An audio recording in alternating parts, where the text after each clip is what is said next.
So our guests continue to stay with us. Also my colleague Rohit Sharma, who's been for months tracking the updates coming in with this election, getting you all these voices that you just heard. Rohit, one of the issues that I noticed this election, the narrative has been, on one side, Make America Great Again by Donald Trump, and also then, if Donald Trump wins, as Kamala Harris and the Democrats have been saying, that Constitution is going to be a problem, the freedom of speech, women issues, the Roe versus Wade judgment. I think that also, as abortion laws, do you think could lay heavy right now of how the women, for example, in the red states may want to decide. So what do you think have been the key issues this election season that could decide which way does the election go? All of them, as you mentioned, Pooja. I mean, at the end of the day, yes, these are very important issues, especially when you talk about abortion, right? Very important issues, suburban women in those swing states that we talked about, North Carolina, Pennsylvania, Michigan, Okay. To some extent even Georgia and Arizona. So very important. But at the heart of all, what we've figured out by tracking this campaign over months is the fact that Americans really want the shift that we're looking at and seeing and observing on the ground is that they want some sense of normalcy in America. Now, it could be delivered by Kamala Harris. That's what her supporters are saying. Or it could be delivered by President Trump because he's focusing on inflation, economy, Correct. jobs, and securing border.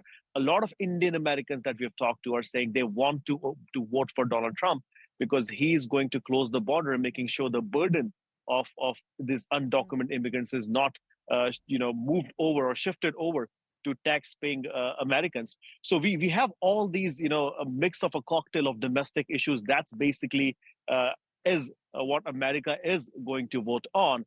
Apart from that, I think, look, Democrats, if you talk to them, yes, they've talked about, ending Constitution, ending democracy. He will come with no guardrails, and as such, they've talked about Project 2025, and it's actually disappeared from the campaign trail. We haven't heard anybody talk about Project 2025 in the past 2 weeks because President Trump himself distanced himself from Project 2025. So there is definitely a question of how unhinged in some way President Trump would be. But there are guardrails around him. I don't think some of the people have said he'll become a dictator. I don't think that he can. There is a constitution that he has to follow. There are things that he would want to do. They've talked about retribution. They've talked about revenge list and all that. Yes. But I think President Trump's message of looking out for average American is resonating very well. And that's why the Americans watching and listening to what Trump has to say, what Kamala Harris could do, I think it's going to play very heavy on who they finally decide to cast their vote on. Very interesting. Stay on with me, and I request all our guest panelists to please continue to be with us because you listen to what Trump supporters have to say. But there have been enough, specifically from those of Indian origins, who have come out and endorsed Kamala Harris. And why? For example, Indian origin author, model and a reputed face, Padma Lakshmi has endorsed Kamala Harris. Listen in to her and many other views of why they believe she has to become the next president of USA. You're supporting Kamala Harris. Why should people vote for Kamala Harris?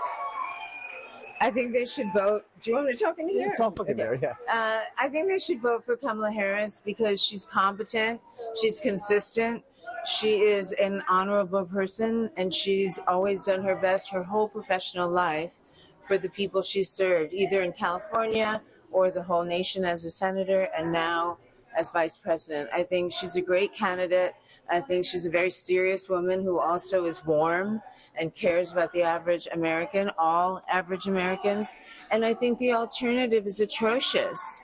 I think he's been, as a survivor of sexual assault, he has been proven in a court of law to be guilty of that. That's not an opinion, that's a fact.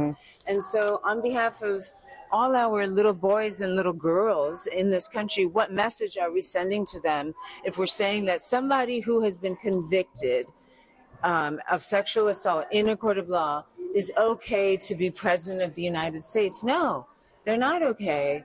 We need an example of somebody who's honorable and has character and a sense of ethics and humanity.